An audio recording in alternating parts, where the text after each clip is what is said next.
Hello guys!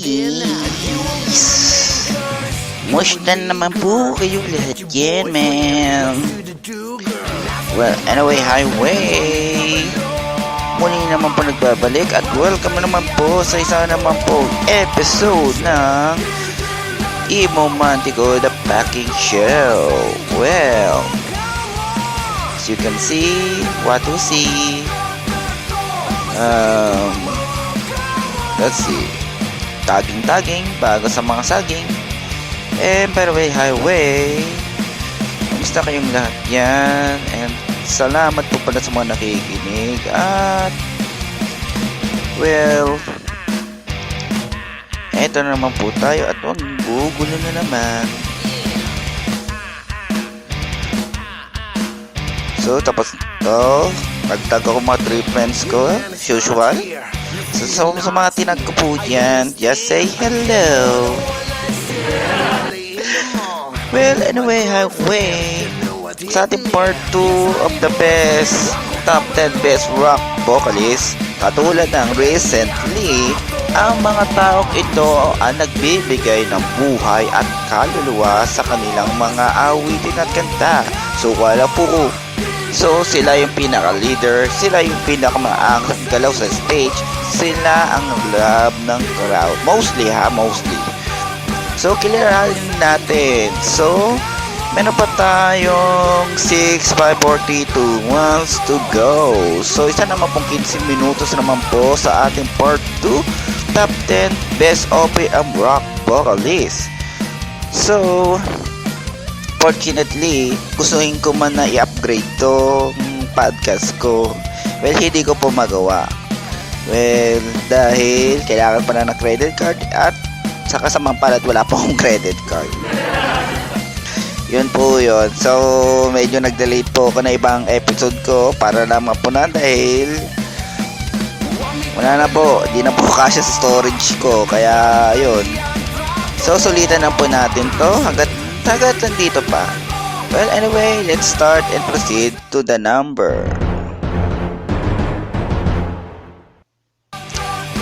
The part 2 of top 10 best rock vocalists. Well, here's Hit on the Bottom.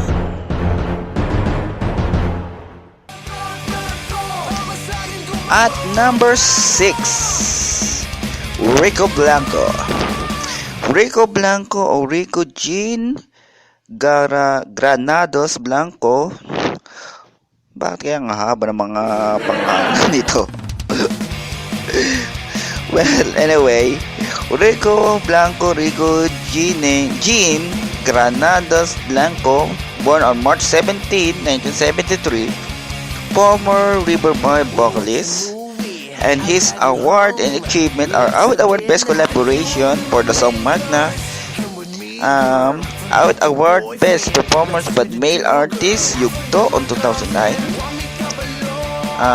The Magna was to 2014. So Rico Blanco, aside also being vocalist, is also an occasional actor and an entrepreneur, so he has a clothing line, and aside of that, he also a music producer.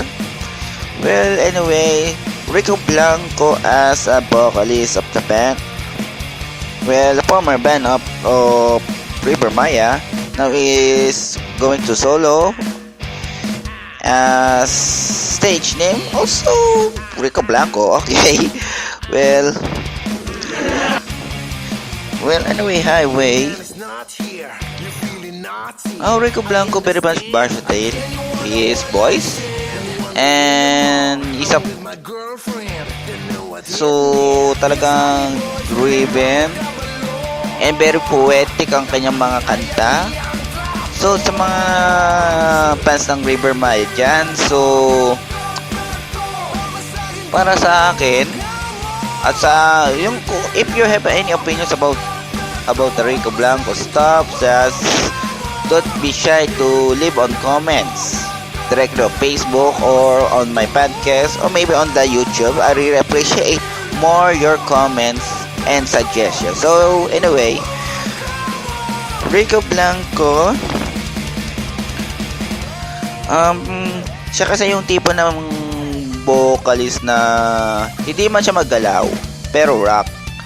Pero i-compare mo siya kay Bamboo or kay I think Rico Blanco, for me, para siya yung tipo na busy general ng River Maya. But at the same time, he's a good frontman. So sa tagal po ng ilang taon po ng River Maya, wari ko isa rin po siya na nasaan nagdala. Well, anyway, highway, bago po maubos ang oras po natin, proceed na po tayo sa number.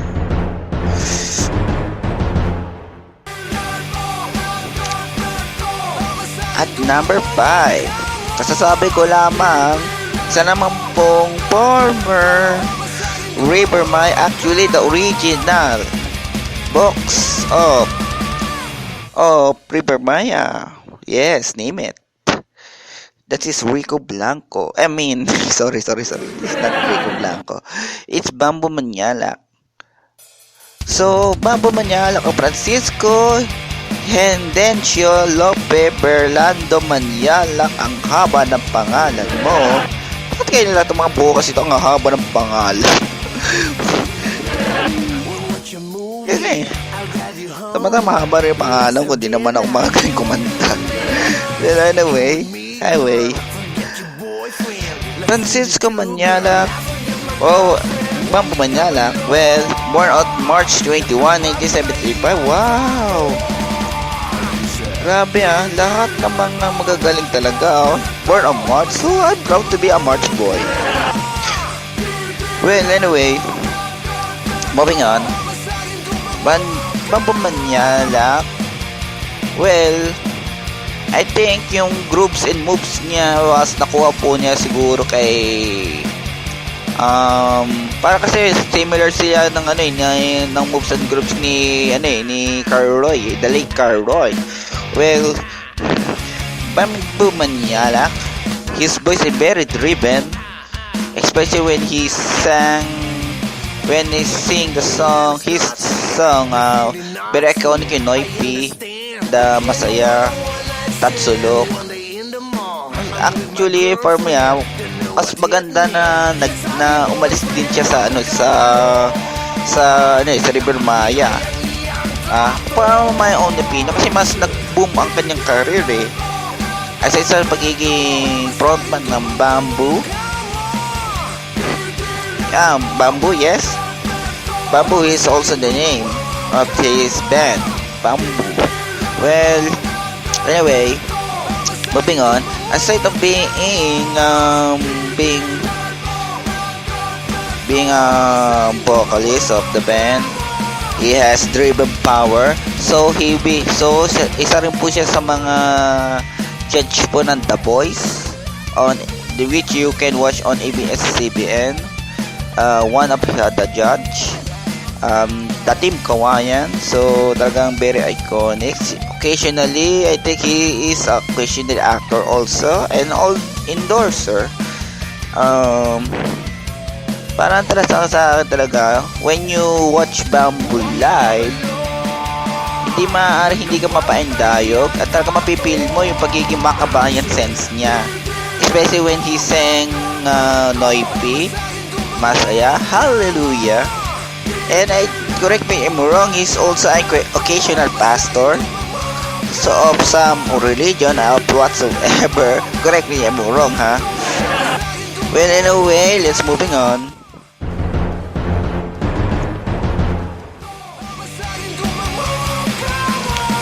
Okay, another occasional actor and also a vocalist. Well, Mark Abaya o Ramon Cecilio Diaz Abaya. Haba ng pangalan. Isa naman po makapigil hinang mahabang pangalan o Mark Abaya. Well, Mark Abaya, vocalist of Kwan, and also, hindi ko po alam to, ha? Nag-sandwich din pala siya. Wow. Hindi ko alam to, ha? Was born on November 6, 1979. And occasionally actor Grabe. Kung sino po nakakaalam po, si Mark Abaya po was the son of the late director of Malu Diaz Abaya. Correct me if I'm wrong if I say the right name of the late director. He is when he's actually sa pinaka-paboritong part kasi ng mga kinanta niya kasi yung naging iconic yung daliri, yung one look, ano pa yung isang yung pintura. Yes, is driven talagang malupit. So very artistic kayang isa po siya sa pinakamalapit na band na vocalist. So he's still active on being a vocalist of one, and occasionally he is an actor. So I think Mark Abaya is very much versatile on his craft. So give him a lot of applause, man. Well, let's moving on.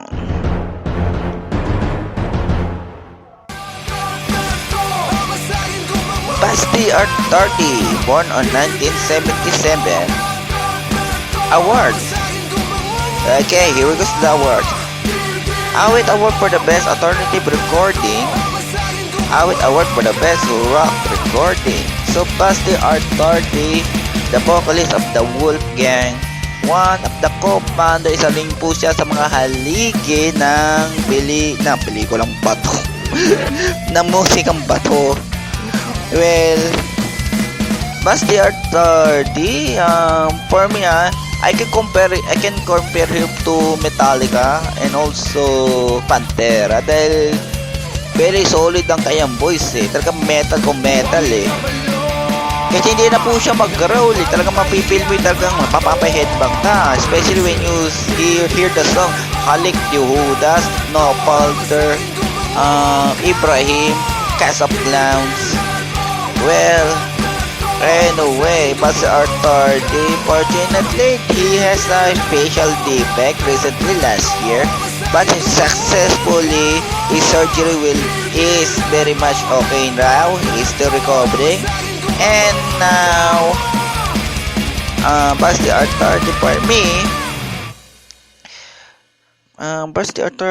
me, I call this. So, wala nang masasabi talaga yan. So, hands down na lang po tayo. And, by the way, wala naman tayong oras. So, kulang na naman. So, may 2 more to go pa tayo. So, hindi ko na po i-reveal ang 2 more dahil sa akin pinaka-malupit. Isa rin po sa malupit na vocalista rin kasi ito yung sa 2. So, pilitin ko naman tapusin to. Sana matapos. Anyway, dahil mauubos naman ang oras, dami kong litanya.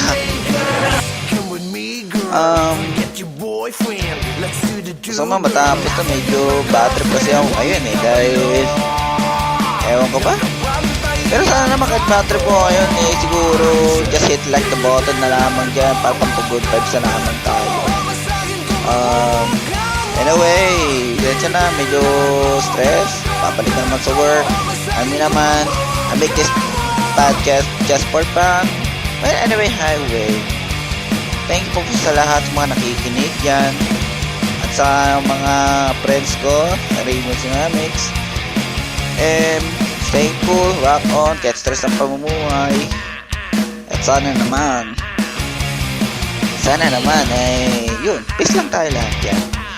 Well, this is Romantic at the Packing Show, signing up.